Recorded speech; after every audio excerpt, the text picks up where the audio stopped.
and start. So I'm going to introduce myself. I am Dr. Paul Dyer. Welcome to Emotional Reaction Training. And we have the president of 100 Black Men Group of Baltimore, Mr. Wesley Webb. Please introduce yourself, sir.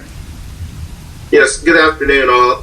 Like I said, my name is Wesley Webb, president of the 100 Black Men of Maryland, and we're glad to be a part of this inaugural forum, for this. I think it's really great, and also be remiss not saying Happy Father's Day to all the men that are actually on the call. Yes, Happy Father's Day. And what I do is that I teach emotional reaction and the science of, meaning that what your thoughts are producing, I teach you the cellular biology and the physics of your thoughts, 3 PhDs, 3 masters, and so on and so on. But I really want to get right into the call about what we're going to talk about today is trust, right, Wesley? I think we had discussed this off the air about what trust is to the black men and the black community, specifically in this time, and how, because I think a lot of things extend off of what we think trust is, right?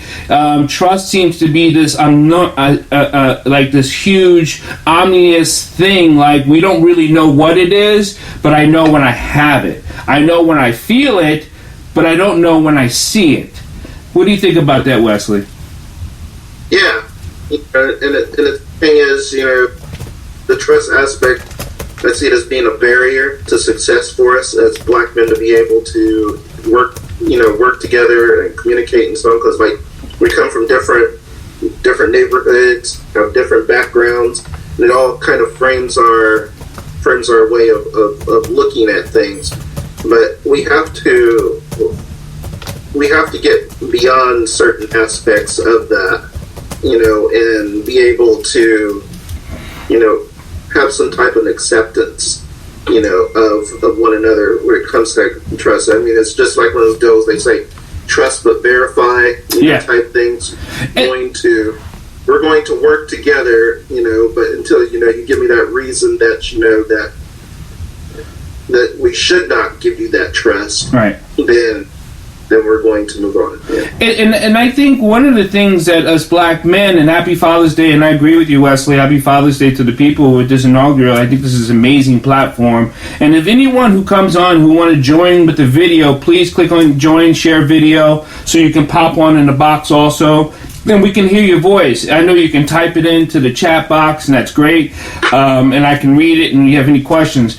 But when we're talking about verify, right, I think as the black male, specifically the black male, we have not had the opportunity collectively to voice our opinion, whether it be right or wrong, so we feel mistrusted.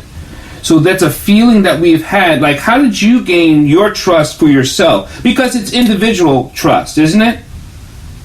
Yes. How did you... Yes, it isn't. Yeah.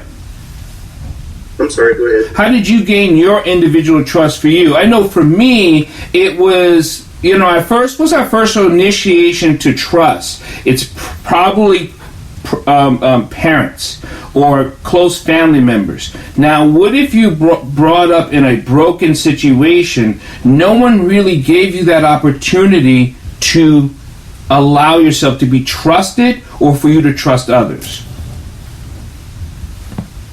Yes. And I would be the first to agree that how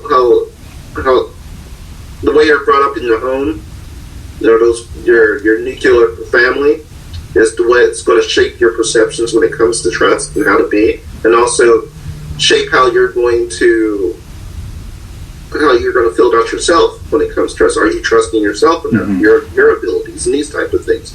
Because if you don't have that strong sense of trust within your own self, you may not be able to trust others in that aspect.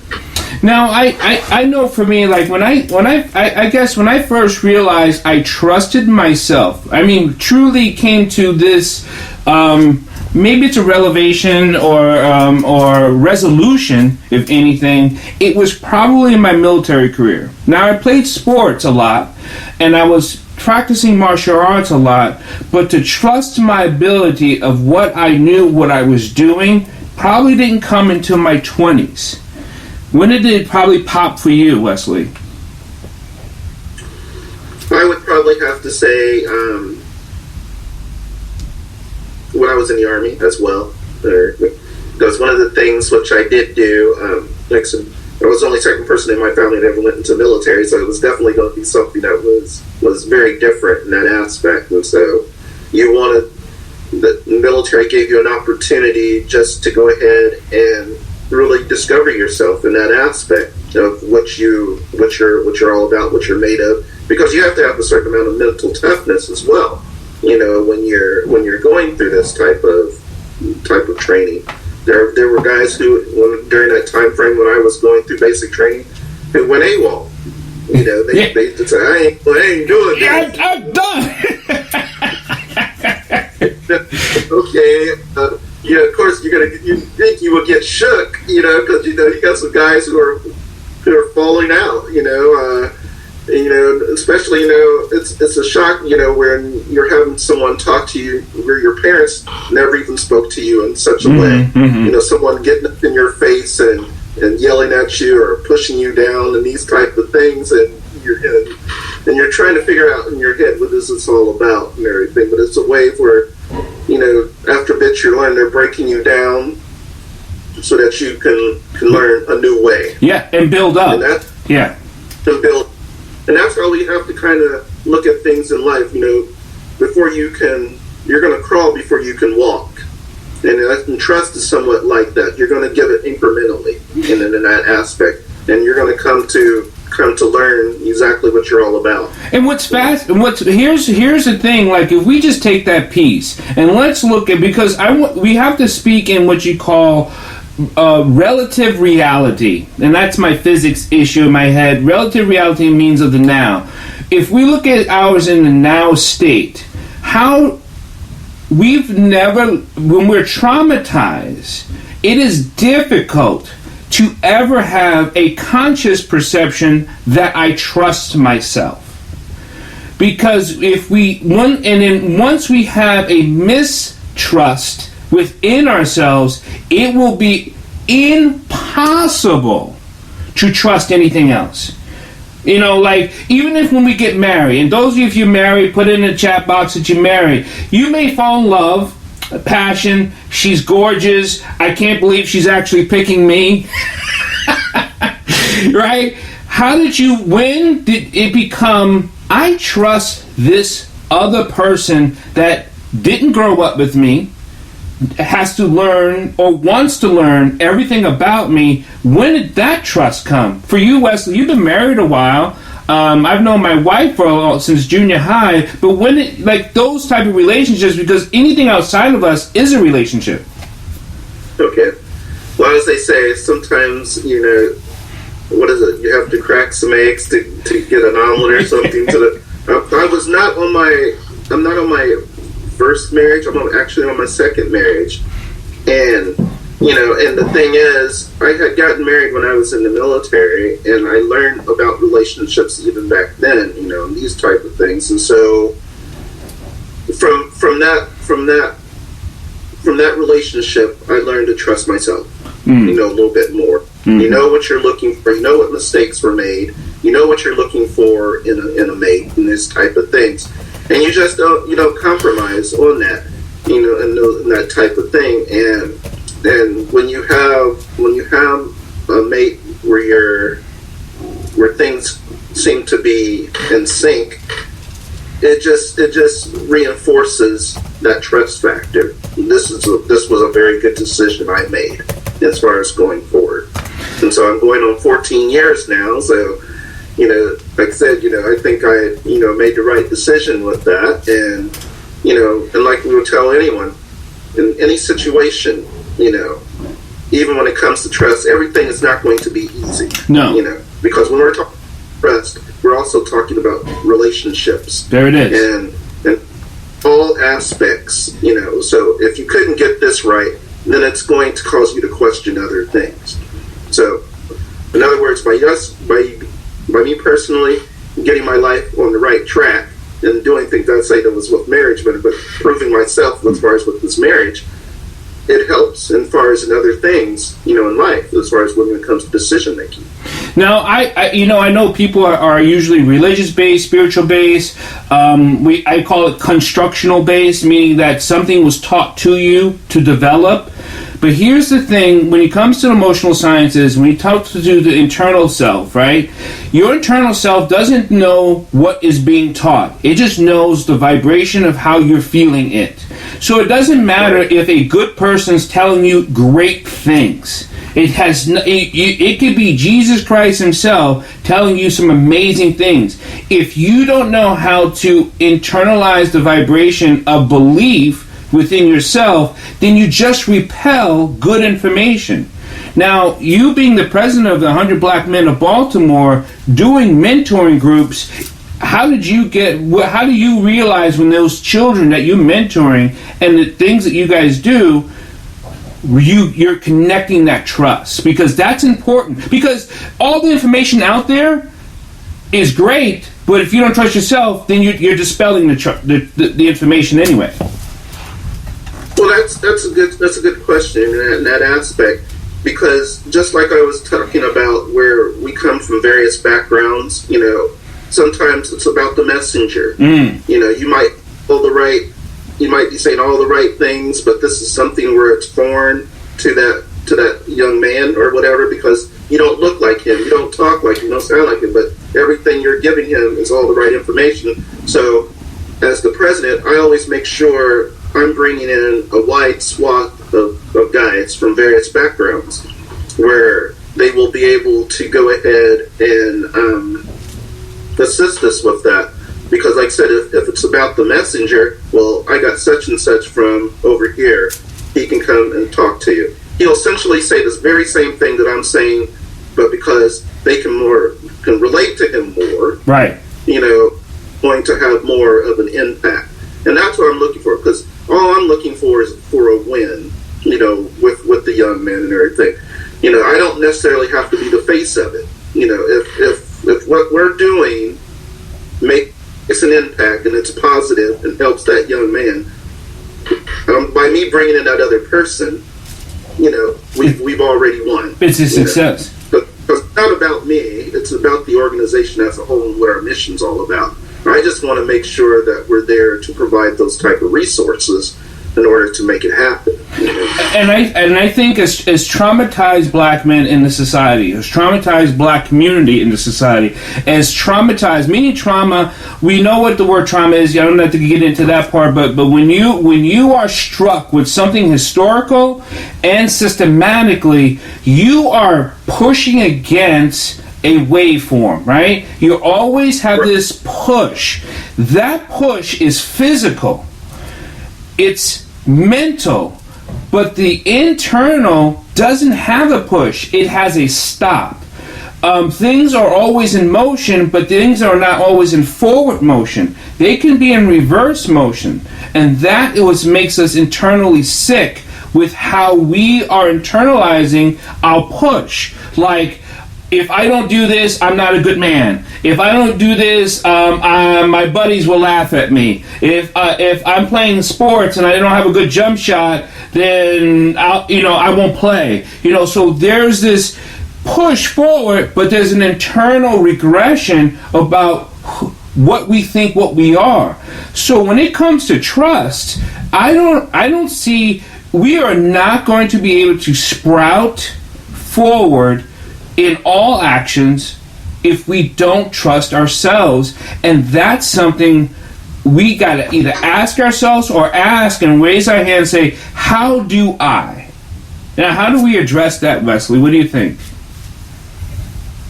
That's a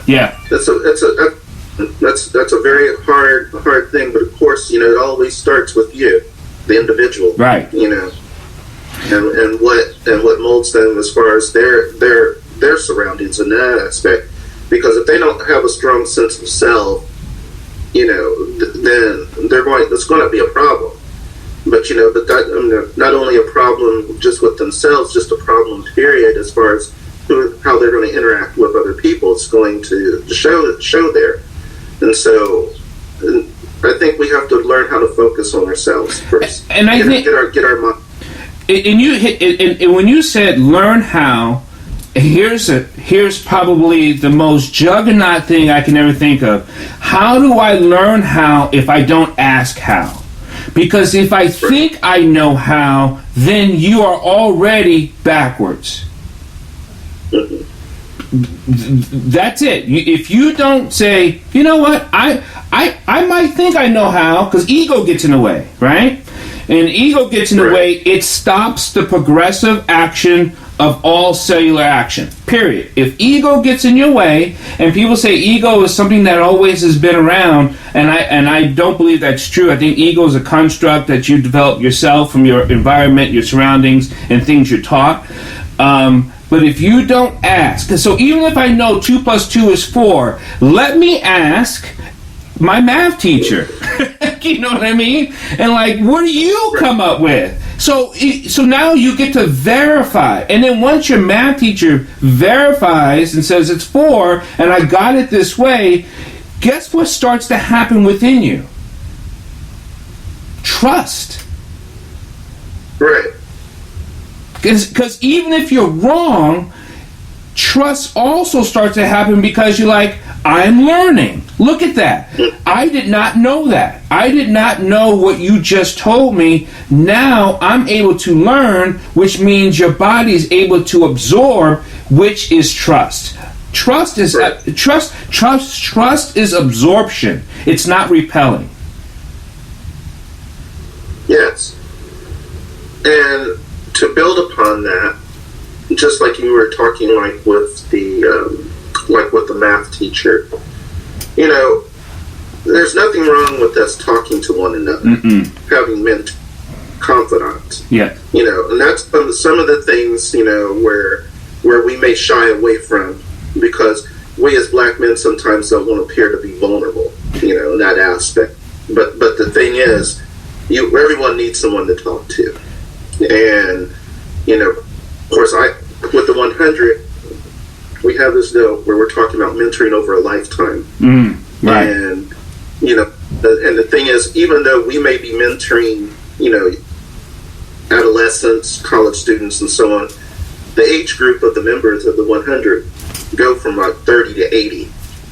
So that means that gives us an opportunity to talk with one another. There's older gentlemen that are there that I can sit down and I can talk with and say, hey, you know, look at this situation here. I want to talk about this.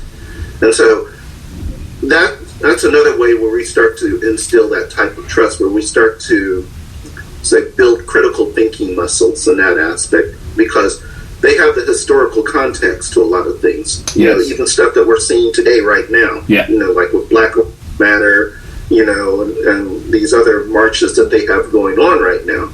I mean, because some of them have seen it, lived it, you know, marched it as well, been there, done that. And so... And got the T-shirt. Because they'll be able to get through it. But they're actually able to, you know, provide more of context to it. Yes. Because, granted, what things that are happening right now are probably pretty mild into what they were doing back then. And so they probably lived through some harsher times. But by us being able to sit down and have conversations about how we're thinking about things, or how we're looking at things in life, you know, with someone that's a little bit older, to provide that context, that helps to also instill more trust as well, and also helps us to impart that trust to someone else as well. Impart that knowledge, I should say. Hold on, Wesley. I'll go right back to you. For those of you just joining into our group, I'm Dr. Paul Dyer. This is Wesley Webb, the president of the 100 Black Men of Baltimore. If you want to come on and you want to use your voice, you can click on the video for you to pop right onto the screen. And I know we can all share the screen. Or if you have a question, just put it in the chat. And if you just want to make a comment, that's great. Because I know Mr. Kelly had made a comment that says that is true. Being able to relate can be a catalyst to trust. How you doing, Mr. Kelly? Good morning. Good morning. How you guys doing? I'm doing well. Appreciate the dialogue. Yeah. Welcome to. So tell me how. Tell me. It's a direct question because I think with our testimonial comes education and information, right? So tell me when you realized that you trusted yourself. Like, what was that caveat, and when did it bridge over? Personally, for myself, it actually took about 23 years of living. Actually, it was after a few failures. It was kind of like I zigzagged my way into trust, because the trust in myself came hand in hand with the confidence in myself. And like you said, confirmation. Instead of mine was a little different route. Instead of asking the math teacher, and she gave me confirmation, mine was, okay, this is how you think it's done. You did it. It came out that way. So now I'm trusting my judgment. And even if I was wrong, as you said, I can say, okay, I know that's not right. I know who I can reach out to, like the math teacher, the mentor, like Brother Wesley said, to bridge this gap, to fill this void of not knowing. Now, so it was probably like 23 or 24. Now, I'll ask you something, because Wesley and I, we know each other pretty well, and I noticed that when you talked about trust, you had a little bit of, and those of you people either listening to audio or watching on film, you had a little bit of a grin, right? So was that nervous for you to mention that you had failed so many times, or was it something that you're okay, like now you're okay with, but was it something you had to learn to be okay with, like, man, I screwed up, like, I was just a mess? Was that something you had to learn to develop that little prosperity to it? Yeah, absolutely. Now it's fine. I use it in my coaching, awesome. My mentorship. Like our mentor as well. So now I'm fine. But was that a process? Yes. It was. And I think that's where black men, black youth, adult black men have still such a contentious spirit about, is opening up that sore, that wound, that trauma to create success, to create prosperity, to create, let's look at it this way, grace and joy. Because until we open up ourselves internally, we'll never have it. What do you think, Wesley? No, I think you're right. And when you're talking about the trauma aspects of things, as they say in sports, no pain, no gain, that type of thing. And through trauma, growth, and then you're also threats, that you're going to have there, because there's going to be lessons that's going to be learned in everything that you do, and that's where I'm looking at it. Just where, so like, you went through that relationship, and things weren't so great. You realize certain things about yourself, or you realize something about your partner, and you just know this is not a direction, that you would want to go, in the future, and that helps you to grow personally, from that, as far as, because everyone wants to be successful, and so you want to have that path that's going to get you to that, more or less. So Mr. Kelly, when you're doing your coaching, what are some of the barriers you have with people trusting you?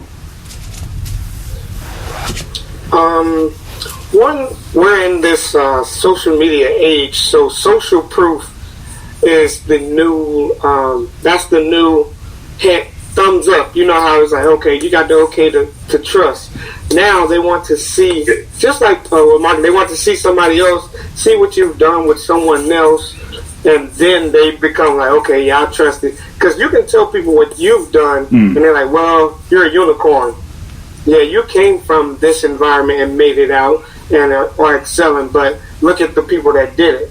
So when you can show them how that has been repaired, reproduced, and reciprocated throughout our community, then they become to trust you. They begin to trust you more. And to add a layer to what you said about peeling back and opening that wound, with my clients, we call it removing the scar tissue. Nice. So when you have surgery, when you have surgery, you can heal and the skin looks fine, but any little bump can agitate that scar tissue that's under there. And in order to get to that scar tissue, you have to open up that wound again. And that's an exercise we use in in exercise and vulnerability, because you have to get to the root. So, with the black men, black community, we are collectively broken. Is everyone raise your hand to agree to that one? Collectively broken? Yeah. No, I will definitely agree with you on some of that, yeah. So if we're collectively broken, then how do we collectively also peel back the wound to get underneath that scar tissue? Because that becomes a trust issue. How do I trust Kelly? How do I trust Mr. Webb? How do I trust Dr. Paul? And then like you said, Mr. Kelly, I'm a unicorn. You know what? I've been at some amazing people, and I tell you, when the 100 black men had their luncheon, I was in a forest of unicorns. It was amazing. You know what I mean? I wasn't the only one with the horn, and everyone was dancing. So to see so many amazing black men, you have to understand that we're not a unicorn. We're actually what we are. We are a community of some amazing, thoroughbred people. So we don't have to be the only one in the room like, well, you're just different. No. We have to, in 2020, we have to trust that we got to get past that. There is no, well, you might be the only one. No, we have to convince our youth, or adult males, or people who are in addiction, and people who have been in bad marriages, and people who have failed in businesses, that you too are not the only one that's done this. Right, Mr. Kelly? Correct. Like you said, in that environment of 100 black men, you felt like you wasn't or as a forest of unicorns. And I think that can play a part in it. Like this event is environmental engineering. We're engineering the environment that we're in. And when we see things more often, not even just with our reality, but virtually through books, through documentaries, through brothers like yourselves educating, then we become to say, oh, this isn't a unicorn, this is normal. This is what I'm supposed to be. Right. This is what we're supposed to be. Right. So since we're making it the norm, and the thing is, just like what we're having right now, this is very positive in this aspect. And where we need to have more of these forums where you have black men where we can come together and talk, and the thing is, we may not be able to do it like this, but like I said, I know like with BPM, they have like a black men talk. Where I've seen their flyers for that, and I think they host it like once a month or so, or something, to the extent that, but it's open to men who just want to get together and talk about things, because men need a safe environment to talk about things, that get things off their chest as well and everything. And so I think things like that is very important. I think that will help instill the trust that we actually need, because we need to talk, be able to do that. And I think we all, I can guarantee we all had the same issue when we talk about black professional men. We look for other black professional men to be around, and we look for black professional men groups to be a part of, and we look for black professional men to connect to through social media. We look for black professional men, and yet when we contact the black professional men, we get no response. And then when we get no response, we're like, wait a minute, I thought we were supposed to be contacting another black professional, and I know I would not respond to someone who's trying to reach out to me, and yet we are having that problem. Like black-owned businesses. Well, I look them up, and I want a black-owned business. I want to make sure my money stays in my community, and yet I get no response. And that's where we have mistrust. How do we fix that as black men? Yeah, that's a hard one. Maybe it's about modeling. Okay. Because you're absolutely right. using that example, about black business and sort of where we look to go ahead and support black business, but also what we're looking for is everything else along with it. Customer service, right? Customer service, being on time, type of things. And if you're not getting that, then you're not going to be able to get that business. You're not going to be able to get that trust, those type of things. So we have to be doing things even better in that aspect when it comes to the business. Like case in point, there is this great luxury hotel here in Baltimore called the Ivy. It's owned by a black couple. You probably would never even know it. I just recently I came across it not too long ago. It's called Ivy Hotel, and they're the only luxury hotel owner within Baltimore. Okay, and they're doing great business. And I had an opportunity to review their website, look at their platform, and it looks very, very different to anything that I would say that you would see normally under like a black hoteler. But his is very comparable to like a Four Seasons. Okay. He has an English cook. They have teas going on, and it's a very nice spot. And I'm looking forward to actually going to it, very soon. Mr. Kelly, that's just. I'm sorry. No. That's just like one of the diamonds in the rough when we're talking about things like that. So, Mr. Kelly, how do you think we break that so we can start trusting our own community? Because that seems to be a problem for us. That is a problem. One that I don't have the answer to. Only suggestion. Sometimes we can't, like you said, you reach out to people, and there's some people who want to see you do good, but not better than them because they're in a survival state instead of a thriving state. Yeah. So everything is comparative. So we will have to deal with that mind state first and foremost, and understand that we're seeking to strive. We're seeking to thrive as a community, not just survive. Like you helping me isn't going to take food out of your mouth. Well, and I know we're probably ready to end up here, and I want to thank everyone who's either popping in, popping out. We're talking about trust in the black community as black men, but one of the things I think, let's go back to the original statement, the only way we are able to trust another community, or not another community, but another business person, another black man, another black situation, is because when we are second-guessing another, we are broken inside. And that is something we got to be okay with saying, how do I fix this? Because if I don't trust you, Mr. Kelly, it's not because I know you or don't know you. It's something that is triggering within inside of me, that it's reflecting to myself that I'm unable to trust you. It has nothing to do with who you are and what you did and what you didn't do once. It has a lot to do with a reflection, because in you, I see me. And we've heard these phrases before. Within myself, I see my brother.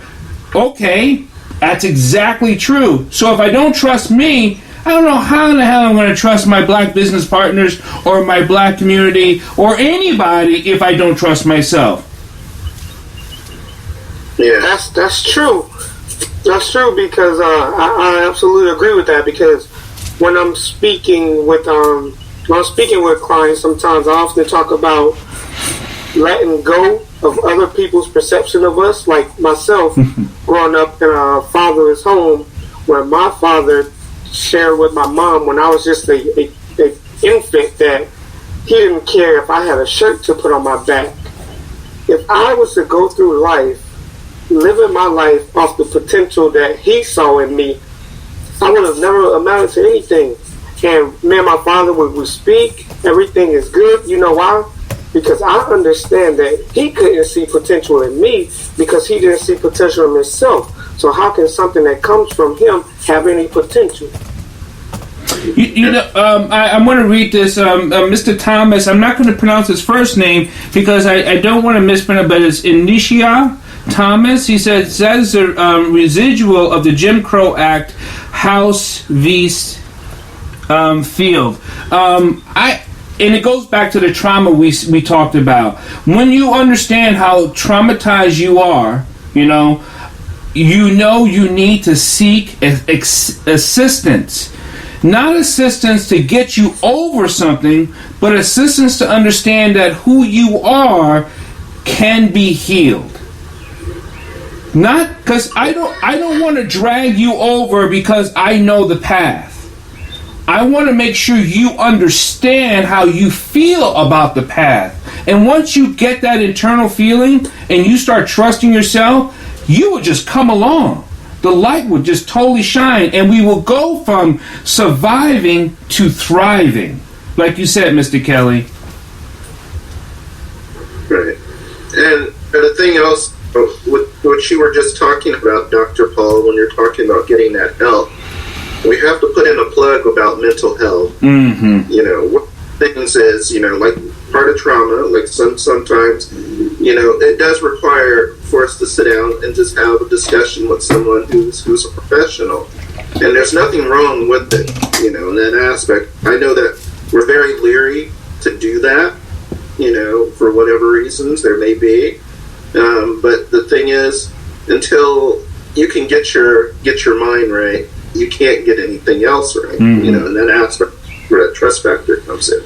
So that's one of the things I just want to put a plug in there for us, for making sure that it's okay for black men should be able to go and talk to psychiatrists, and these type of things. I think it's very healthy to go ahead and do something like that. I actually, Mr. Wesley, I don't see how someone, and I've gotten mental help. I've gotten therapeutic help from my peers and people I know, and actually mentoring to senior people. I've had my sessions either with my community, my family.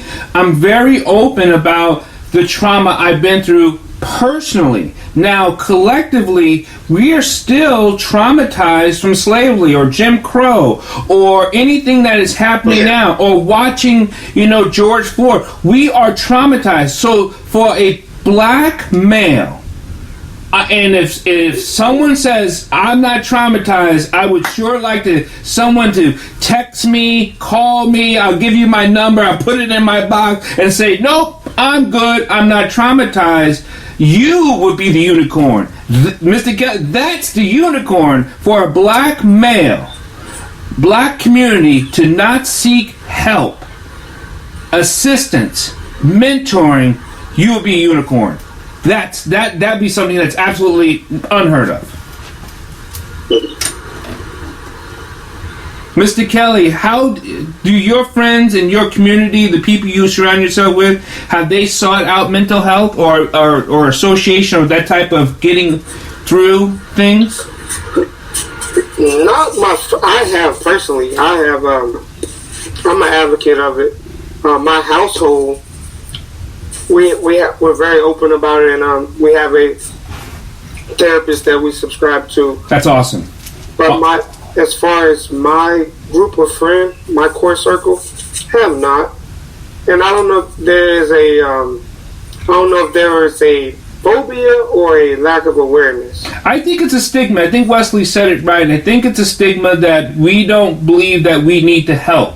And that is what's causing our demise. That is what's causing our fall. That is actually what's causing the white majority to keep instituting us out of institution of help, because they look at us, they say they're not going to get help, so we can keep separating themselves from themselves. So it's easy to do if you don't seek help. You will stay confused on one side of your brain, and then you'll try to rationalize it on the other side of the brain, and then your body is in disharmony. And once it's in disharmony, then becomes disease. And once it becomes disease, then you have, let's run the list, right? Heart, obesity, diabetes, sugar. I mean, so there's so many more things that is a contributing factor when you're not what you call mental harmony with spiritual harmony with physical harmony.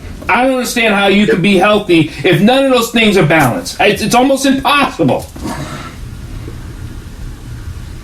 Yeah, you're absolutely. And, and the thing is, like I said, we have to break that cycle. Yeah. Because the thing is, if you don't address it in your lifetime or whatever, or you're not, your kids are going to probably be experiencing the same things. And this just moves on because you may not be conscious of it, but you are actually perpetuating it still and everything, whatever that trauma is. And so we have to kind of break the cycle, That's true. We end up fighting battles that we didn't even start. Exactly. And like some of the things we watch for entertainment, and I'm not talking about news, I'm talking about entertainment, that we watch, listen to, has to understand that it has a chemical effect on us. And I was just thinking about what you said, Mr. Kelly, about what your dad said about to your mom. I don't care if he's got a shirt on his back. And you know what the first song I came up with? Wesley's old enough, so he probably knows. My father was a Rolling Stone. Yeah. Oh, yeah. I know that song. I'm preserving my youth. I'm in my 30s, though. But I know that song. But, I'm an advocate of good music, no matter when it was made, from 49 jazz to 2020. But My Father Was a Rolling Stone isn't a healthy song. But yet we sensationalize things like that we sing in enjoyment, and if you you step back, you like, I don't think I want to sing. I'm a dad, and I don't think I'm a Rolling Stone, so I'm not singing the song. You know what I mean? So we have to be careful of the things we're watching, and what's the narrative? What's the interpretation I believe I have for myself? I agree. It becomes a belief, an inherited belief. It becomes an inherited belief, a belief where it was passed down to us, but we don't even know where it came from. It's like when you're growing up and your uncle call you over and be like, hey, tell the boys how many girlfriends you got. Look at him. He got all the girls. You grow into a man and you're starting to believe that you're supposed to have multiple women. And it's a belief that didn't even start with you. It was inherited. Yep. Well, I know we only have 4 minutes, and so where do you do your coaching at, Mr. Kelly, before you sign off? Where are you hailing from? I'm from South Carolina. I reside in the Charlotte, North Carolina area right now. You can find my website, or just type in Octavius Kelly into Google. You have my website. You'll have my IG handle, Facebook handle, and I love to connect with you guys. It was a great building session, and over with too soon. They say time flies when you're having fun, but it flies when you're learning too. I'm gonna put in my phone number right there, and so you guys can text me later. I know Wesley has it anyway, but I'll make sure we connect on social media. Thank you so much for sharing your story, because I think in testimony becomes positively of building a relationship, because that's what we got to do. We have to learn how to trust ourselves to trust the relationship. Mr. Wesley, before we take off. Yeah, this was overall a great session. Hopefully this will not be the end of conversations like this, because trust is so critical, within our communities, within our neighborhoods, within our friends and relationships. So the more trust that we have with one another, I think the better off we're going to be we come together collectively. Most people know you can always reach me at drpaulholisticscience.com. I also do a lot of formats like this, and I think we got to continue to do these men forums so we can talk about what we can talk about, so other men can hear themselves. And I think that's what we were talking about, because we see ourselves in each other, and if I don't trust you, I don't trust myself. And that's just point. And if someone gets upset by it, that's even more understanding that how much they distrust themselves, because it's an obvious statement. If I don't trust you, and I don't care how much wrong they say, well, you do this, and you don't have this, so how can I trust you? They're saying that about their mirrored selves, and that's where the broken community comes from. I just wish you all God bless, and thank you so much. And so we're taking off. Thank you. Take care. Take care.